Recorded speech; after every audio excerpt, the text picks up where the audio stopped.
After chapter 1179, I think it's officially time for us to revisit Wano. And I'm sure many of you already know where I'm going with this. But of course, spoilers up through chapter 1179. If you haven't read that far, then scroll on.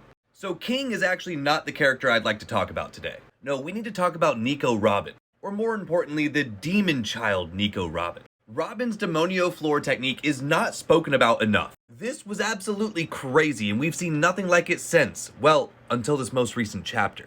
Now that Imu's true form has officially been revealed, everybody is pointing at the Lunarian. But I think Imu is much more reminiscent of Robin. Or more specifically, Nico Olivia. I feel like this is most obvious in the way their nose is drawn and of course the hair. Everyone's been saying with hair like this, they must be a Lunarian, as if we haven't seen multiple other white-haired characters throughout One Piece. And with Robin inherently having the demon child epitaph, her mother looking strikingly similar to Imu, and of course the fact that Robin turns into a literal demon that also looks much like Imu, I feel like the connection is more than tangible.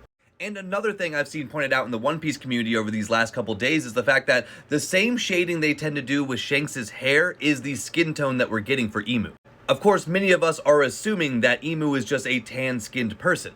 But going back to the initial reveal we got for King, I feel like King doesn't look as dark as Imu's being presented right now. So that leads me to believe that Imu just might have red skin like your classic Western devil. Now this is where the theories start to get crazy. There's a theory going around that Imu may end up kidnapping one of the Straw Hats and taking them back to Marijois. And we know that if Imu were to remove Robin from the Straw Hats, they legitimately would not be able to make it to Laugh Tale.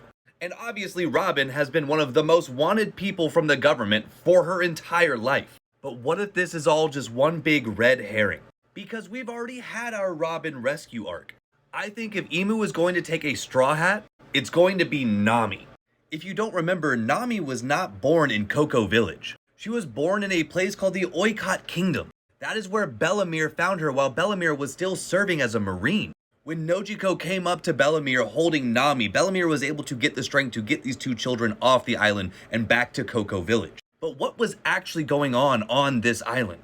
Many people suggest that this was another island where the Celestial Dragons chose to do their hunt. And interestingly enough, these events happen every 3 years. God Valley was 38 years ago. And Nami being born and saved by Bellamere 20 years ago lines up with the 3-year schedule these hunts are on. So the theory goes that Nami was actually a princess of this kingdom, potentially one of the grand prizes. But why would Imu care about a random princess from a random island they already destroyed? Well, that would be because Nami has a connection to the Nerona family. This is one of my favorite theories floating around after this most recent chapter, but as always guys, let me know what you think in the comments.